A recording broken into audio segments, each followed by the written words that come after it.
এখানে আসলে কি লাভ না ক্ষতি? বেশি না কম? আল্লাহ রাব্বুল আলামিনের হাবিব সাল্লাল্লাহু আলাইহি ওয়াসাল্লাম বলেছেন, কোন ব্যক্তি কোরআনুল কারীম তেলাওয়াত করলো অথবা কোরআনুল কারীমের কোন একটা হরফ শুনলো, আয়াত শুনলো, যে ব্যক্তি তেলাওয়াত করলো আর যে ব্যক্তি তেলাওয়াত শুনলো, প্রত্যেকটা হরফের বিনিময়ে 10টা করে নেকি পাবে। জোরে বলেন সুবহানাল্লাহ।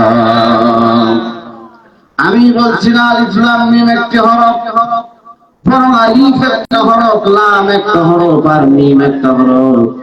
কোন ব্যক্তি যদি আলিফ লাম মিম বলে তাহলে ওই ব্যক্তির আমল নামায় আল্লাহ রাব্বুল আলামিন 30টা নেকি লিখে দেয়। সুবহানাল্লাহ। কালকে চার দোকান যে বললেন, আজকে আপনাকে আর বলার দরকার নেই। ভাবিকে নিষেধ করে দিয়েছে যে অবস্থা খারাপ, দেশ দুনিয়ার অবস্থা তো ভালো না, এখন আর বেশি যে লাফালাফি করো না, তোমারও আমার নামে চার্জশিট আসতে পারে। জোরে বলেন ঠিক কিনা? আল্লাহ ছাড়া কারোর ভাই ভাই কথা বলেন ভাই, একটু মহব্বতে জোরে জোরে আকাশ বাতাস মুখরিত করে আল্লাহ পাকের আরশে আজিমে পৌঁছে দেওয়ার মতো একটা আল্লাহ পাকের প্রশংসা সুবহানাল্লাহর আওয়াজ শুনতে চাই। রাজি আছি তো ইনশাআল্লাহ? সবাই মিলে জোরে বলেন সুবহানাল্লাহ।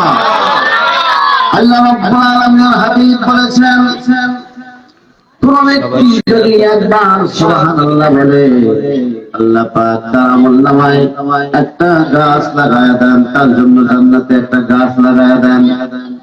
ওই গাছটা ব্যাপকতা, ওই গাছটা কত বড় হবে হাদিস শরীফে বর্ণনা করা হয়েছে।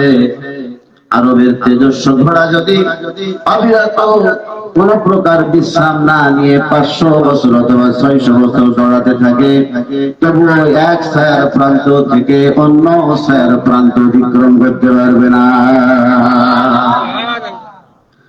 আবার একটা বর্ণনা এসেছে, আল্লাহ রাব্বুল আলামিনের হাবিব বলেছেন, কোন ব্যক্তি যদি একবার সুবহানাল্লাহ বলে, আল্লাহ পাক তার আমলনামা থেকে 100টা গুনাহ মাফ করে দেন, 100টা নেকি লিখে দেন, 100টা রহমত ওই বান্দার উপরে আল্লাহ পাক নাযিল করে দেন।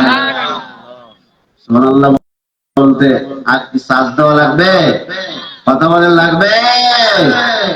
মুসলমান আল্লাহর নাম বলতে চায়, এর থেকে লজ্জার আর কিছু আছে? এটা কি কোন দলের স্লোগান? সুবহানাল্লাহ কি কোনো ঝগড়া আছে? তাইলে সমস্যা কি? মহব্বত করে বলবেন, আল্লাহ খুশি হয়ে যাবেন, আল্লাহর আরশ খুশি হয়ে যাবে। আল্লাহ রাব্বুল আলামিনের হাবিব বলেন, কোন ব্যক্তি যখন আল্লাহ রাব্বুল আলামিনের প্রশংসা করে, আল্লাহ পাকের আরশে আজিমের সামনে একটা নূরের খুঁটি রয়েছে, ওই খুঁটিটা নড়তে থাকে, দুলতে থাকে, হেলতে থাকে। আল্লাহ রাব্বুল আলামিনের হাবিব সাল্লাল্লাহু আলাইহি ওয়াসাল্লাম বলেন, ওই খুঁটিটা যখন নড়তে থাকে, হেলতে থাকে, দুলতে থাকে, আল্লাহ পাকের আরশ চাপতে থাকে, দুলতে থাকে, হেলতে থাকে। আল্লাহ রাব্বুল আলামিন বলেন, ও খুঁটি তুমি দাও কেন, হেলো কেন, নড়ে কেন, কি তোমার হয়েছে তুমি আমাকে জানাও। খুঁটি বলে, আল্লাহ পাক আমি তো নিজের থেকে হেলি না, দুলি না, আমাকে তো হেলায়, আমাকে তো দোলাই।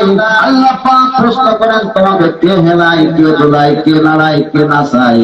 ওই খুঁটি তখন জবাব দেয়, আল্লাহ পাক বড় খুদারে আর মাহফিলে বসে আমাকে হেলায়, দোলায়, নাড়ায়, নাচায়। আল্লাহ পাক বলেন, কেন নাচাই? আল্লাহ পাককে প্রশ্ন জবাবে ওই খুঁটিটা বলে, আল্লাহ তোমার কাছে ক্ষমা চাই, তোমার কাছে মাফ চাই।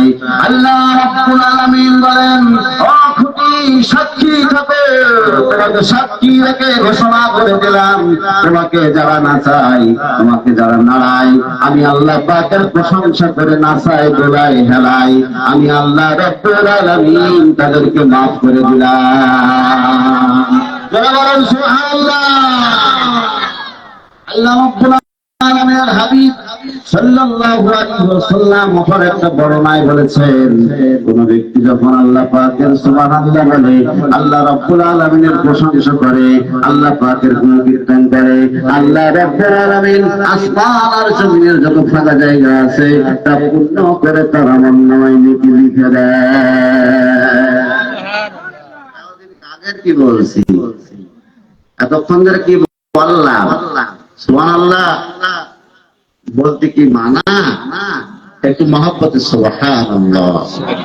এখানে এসেছেন কি করতে? সওয়াবের আশায় কিনা, নাজাতের আশায় কিনা, নাকি দেখতে এসেছেন? এখানে সবাই কি আসতে পারে? কথা বলেন, পারে? এখানে সবাই আসতে পারে না। এখানে আসতে গেলে তকদির লাগে, কিসমত লাগে। জোরে বলেন ঠিক কিনা? আমার ভাইয়েরা, এই কোরআন কারীম থেকে কথা শুনতে এসেছি। কি থেকে? সবাই বলেন কি থেকে? কোরআন থেকে। এই কোরআন হলো মহাবিশ্বের মহাবিশ্বয়, সর্বশ্রেষ্ঠ, চূড়ান্ত, সর্বশেষ আসমানি কিতাব। এই কিতাব হলো মানুষের জীবন ব্যবস্থা। এটা কোন ধর্মের কিতাব নয়, এটা মানুষের জীবন ব্যবস্থা, গাইডলাইন। এর প্রত্যেকটা কথা, প্রত্যেকটা বিষয় মানুষের জন্য হেদায়েত, মানুষের জন্য পথ নির্দেশিকা। জোরে বলেন ঠিক কিনা? এই কোরআন থেকে কথা শোনার জন্য আমরা এসেছি। এতে আমরা খুশি না বেজার? সবাই বলেন খুশি না বেজার? কেননা মহান আল্লাহ তাআলা এই মাহফিল এর ওসিলায় আমাদের জীবনের গুনাহ খাতাগুলো মাফ করে দিতে পারেন, ঠিক না? আমাদের অসংখ্য সওয়াব আমাদের আমলনামায় আল্লাহ তাআলা দান করে দেবেন। আমাদের কবরের আযাব আল্লাহ তাআলা মাফ করে দিতে পারেন।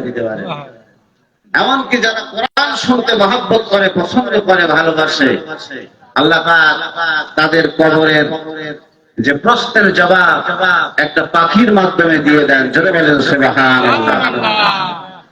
আল্লাহ রাব্বুল আলামিনের হাবিব সাল্লাল্লাহু আলাইহি ওয়াসাল্লাম বলেন, যে ব্যক্তি কোরআন কারীম তেলাওয়াত করতে ভালোবাসে অথবা শুনতে ভালোবাসে, ওই লোকটা যখন ইন্তেকাল করবে, ওই লোকটার কবরে যখন কবরস্থ করে রেখে চলে আসবে, মানুষগুলো 40 কদম হেঁটে চলে আসবে।